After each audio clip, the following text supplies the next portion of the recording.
Welcome everybody. In this video, we're going to take a look at OneNote files as they've been making the rounds lately as a way to gain initial access and deliver malware. Overall, they're very similar in kind of concept and operation to our malicious Office documents. It's a kind of a common Office file format that has the ability to execute code, which allows for things like PowerShell and VB script to get executed, which is what brings in those additional payloads that are then executed on the host. For the sample today, this was uploaded to Malware Bazaar, and I'll get these links posted into the video description. But here you can see the reporter was 0x toxin, and I can't really see our full hash here, but it was uploaded here a little bit earlier in January. There will be a second payload that we'll look at, just in case I forget. This is also on the Malware Bazaar, and it's the ultimate goal here was to get AsyncRAT on this particular host. So both of these files again are downloading, but we're gonna take a look at this actual OneNote. It's been tagged with OneNote, so you could use the tag feature here, tag 1, in order to investigate that. Okay, so after downloading it and extracting it, that's always everything you download from the Bazaar is going to be in a password protected zip with the password of infected. First thing is I just want to make sure that I am in fact looking at a OneNote file. So using the file utility, you can see that it only recognizes that as data. What happens then is I think it would be helpful to have a way to identify these, and a Yara rule is one of the first things that comes to mind, at least for me. So we could look at the content, the first few bytes of this file to see if there's a magic number. It might even be documented. There's a number of ways we could do it. The quickest thing I thought of was I downloaded a bunch of samples from the Malware Bazaar. So there's 12 or 15 of them here. And I figured I just would look at the first few bytes of all these files. If there's a consistent pattern that emerges, then, that's probably a solid enough foundation to form the basis of a Yara rule that helps me detect OneNote files. Okay, how I decided to do that was just to use the ls command, and in this case I want to list all of the names of those files in that directory, pipe it to xargs, and then define my argument with just the open and close curly brackets, and use xxd in order to just look at the first few bytes of each one of those files. So if we run that command, you'll see that everything is the same. So it looks like we have a pretty consistent pattern, not an incredibly large sample set. So, if I was really looking for something to maybe go into a production setting, I might look at a lot more OneNote files, but I think for now this will work pretty well. To create that Yara rule, I got a couple of things going on here. Going to start with just some basic stuff, right? Getting the meta information there. I've got some strings that we're going to come back to. I left those in, but I commented them out just to speed up the video a little bit here. And then the condition. You'll see this in a lot of Yara rules, using a hex pattern, a sequence of bytes in order to identify that, hey, first and foremost, this has to be the right type of file that I'm looking for. So uint32, big endian at the beginning of the file, if it matches that pattern. And because we use the big endian, we don't have to worry about reversing this byte order. And we're only using the first 4 bytes, again, because of this 32-bit size, this a 4-byte value. With that defined, we can go back to our terminal and just make sure that it matches on that file. Of course, we could also do that. I guess I probably found a quicker way to do that, but we can do that across our entire sample directory sample, and we can see that that does produce a match at this point. Now, one thing I do want to point out is that there is if you go to the yarify at .abuse.ch, you'll see this is a great place for a bunch of Yara rules to not only for you to upload and scan things against a bunch of Yara rules, but to put your own Yara rules out here for hunt and other activities.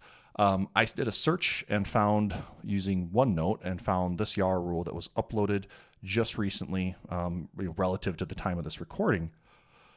And you'll see that not only do they have what appears to be detections for a number of different scripting technologies inside of the OneNote files, but then also the magic bytes. So it looks like they came up with, or I came up with the same value that they did.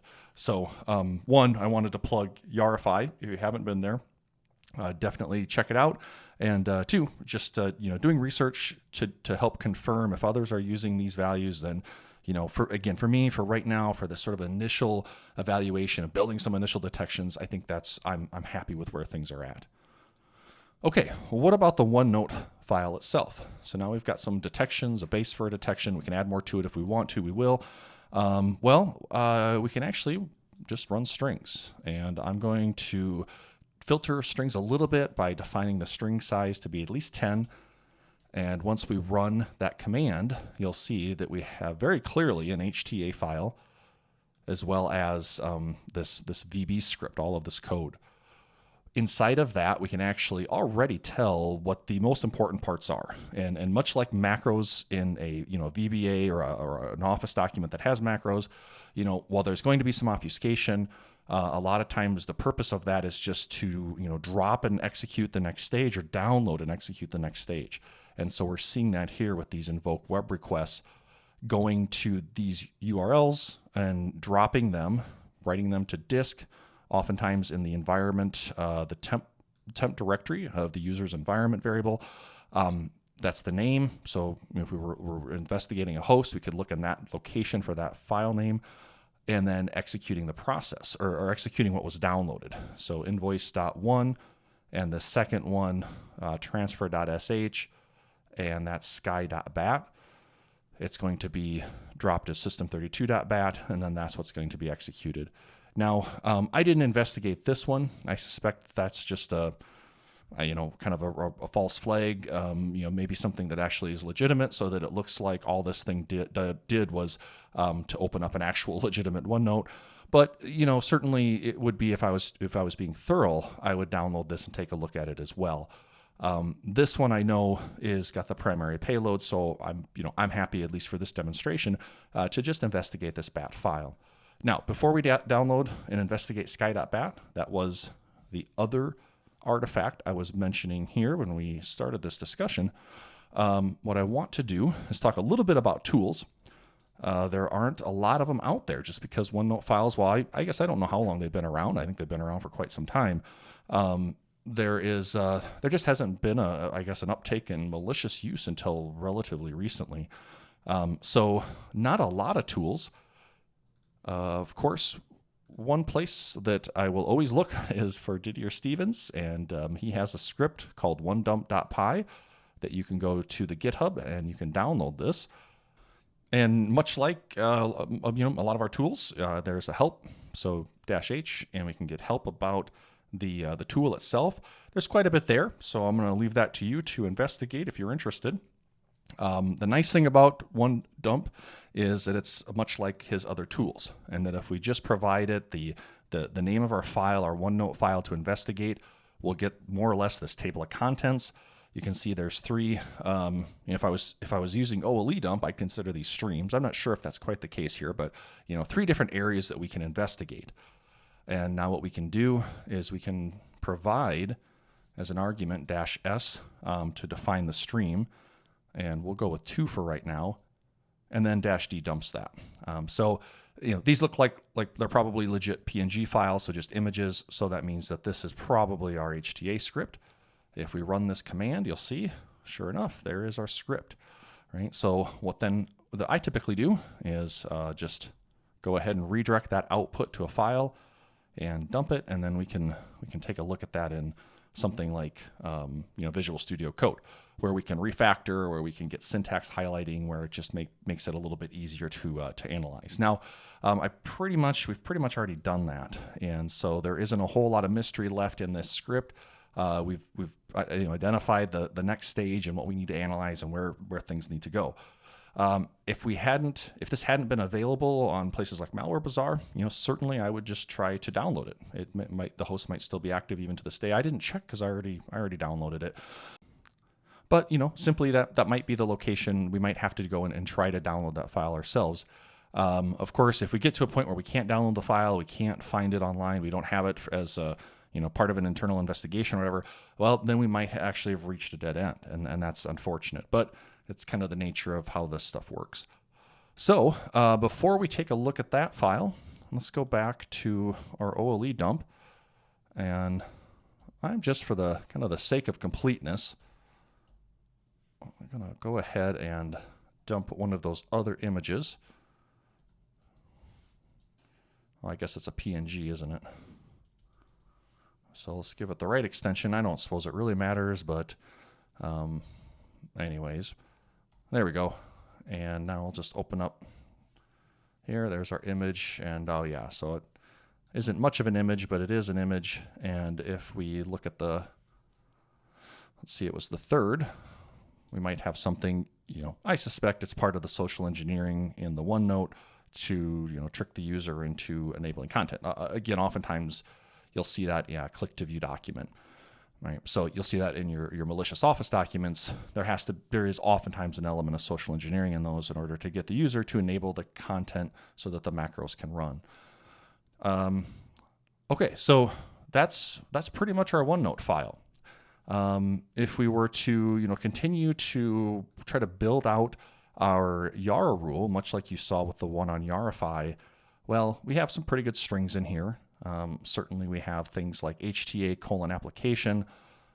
We have, type equals text/VB script. We have any number of these actual commands that we might decide to use.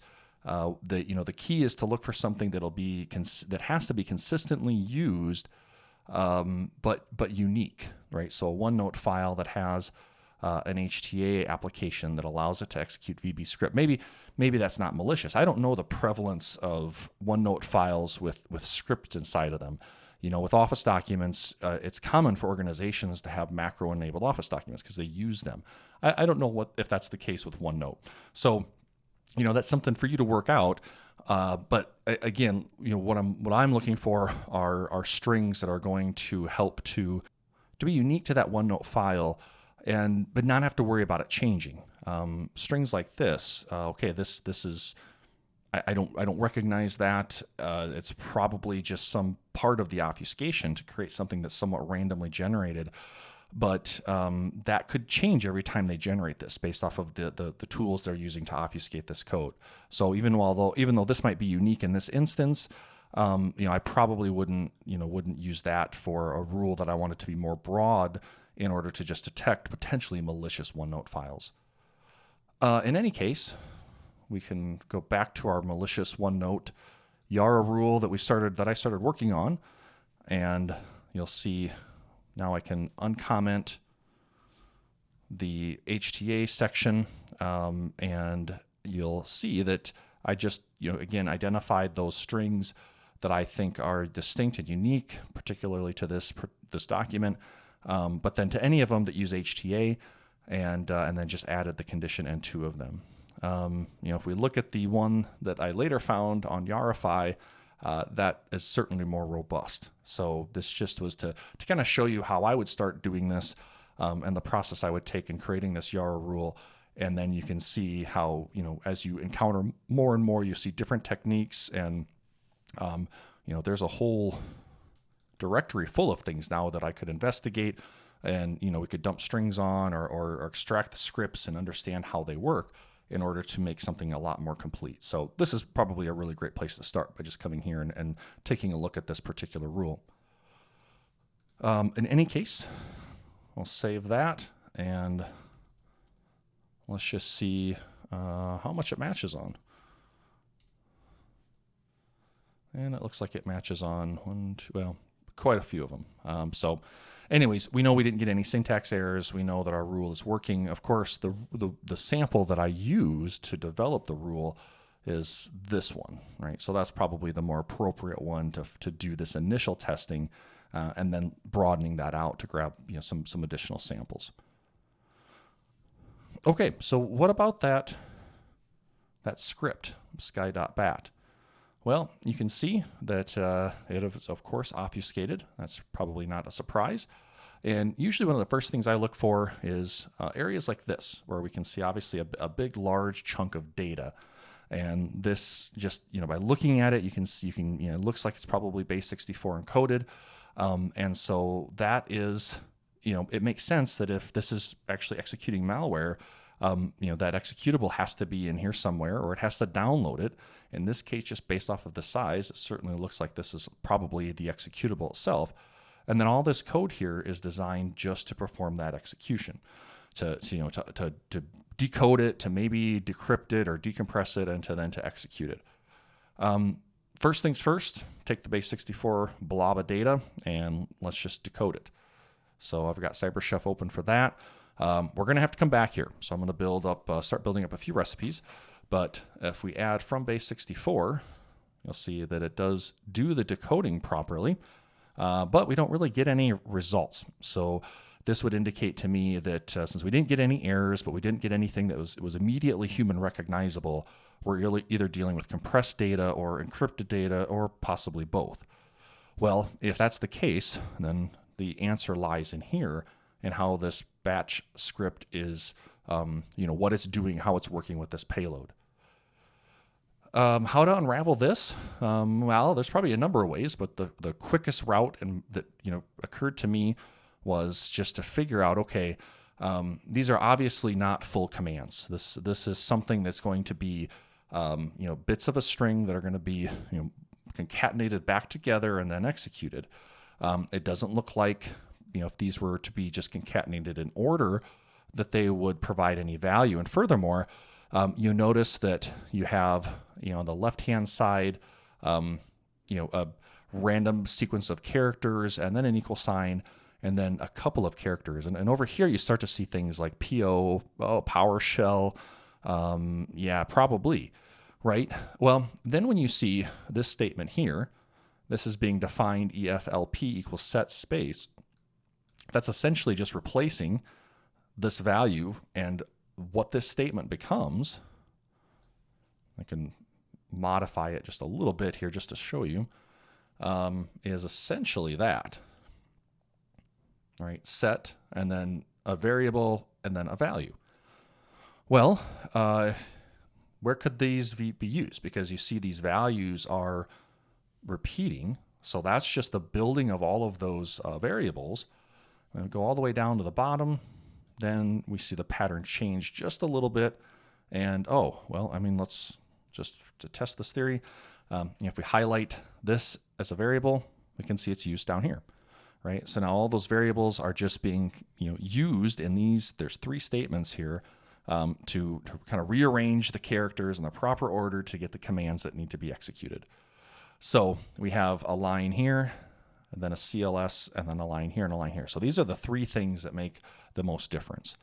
Now, in order to unravel that, I'm going to switch over to a Windows VM, and all I did was add echo statements in front of each one of those, right? So when in doubt, print things out, I guess is kind of the approach here. And once I did that, I was able to save the script, go to a command prompt here, PowerShell prompt, run it, and you can see, sure enough, we've definitely got our commands. So I just moved that into a file so that I could open it up inside of something like Visual Studio Code and then refactor it. That is, I just replaced all of the, and I guess I didn't do a very good job with it at one point here, but replaced all of the semicolons with a semicolon new line just so it was a little bit easier to visually parse this. You can see what the script is doing. There's some string reversals here, and kind of a clever way in which it's doing that, not using an actual like reverse function. But we have from base64 string, and then we have AES encryption.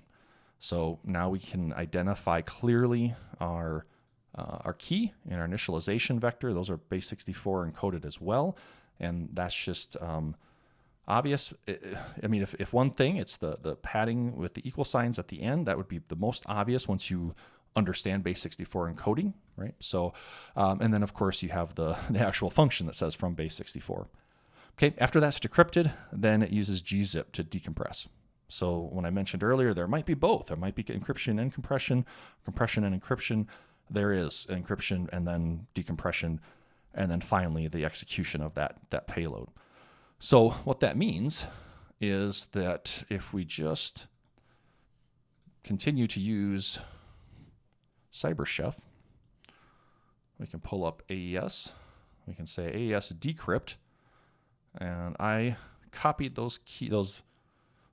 I copied those keys, the key and the IV over earlier, just to make this go hopefully a little bit quicker.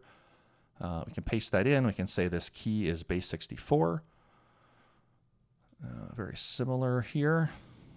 Copy and paste the IV. This is base 64, and the input is raw. And there we go. Okay, so it looks like now we've got our decrypted content. And the last step then for this recipe to work for us is to unzip it. And there we go. We have our MZ header. And now we can maybe just get the SHA-2. And with that SHA-256, we could go to places like VirusTotal. You can see that it has been uploaded 4 days ago, and quite a few vendors have detected it. We could go to places, of course, like Triage, and I actually paused the video to upload it so that I could show you this execution here. And so here you can see now searching the hash will show, of course, the execution results. And in this case, it gives us that tag. So if we weren't sure what was being dropped and we're okay, I'm just using the free version of Triage, with that now being public, then this can be a good way to help with that detection. Of course, that requires us to download the payload, which is quite straightforward to do. We just have to remove the SHA-2, and then from here select Save Output to File, and now we can take that payload and upload it as we wish. Also went ahead and paused the video because, again, I wasn't thinking about this right before I started recording, and uploaded it to the Malware Bazaar.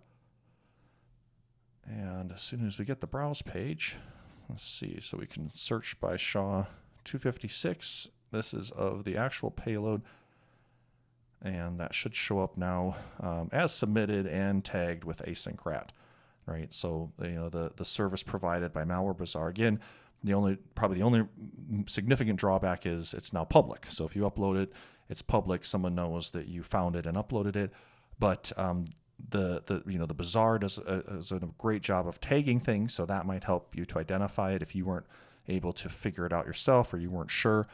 And then, of course, you have other Yara rules and sort of all of the different vendor threat intelligence section here, places like Triage and others that can help with that detection. So that's it. That was a OneNote that hopefully gives you insight into how these are being weaponized and distributed, some tools to analyze them. In this case, we got into some batch file deobfuscation and identification of our payload. So that's all I have for this video. Hope you enjoyed, and I will see you in the next one.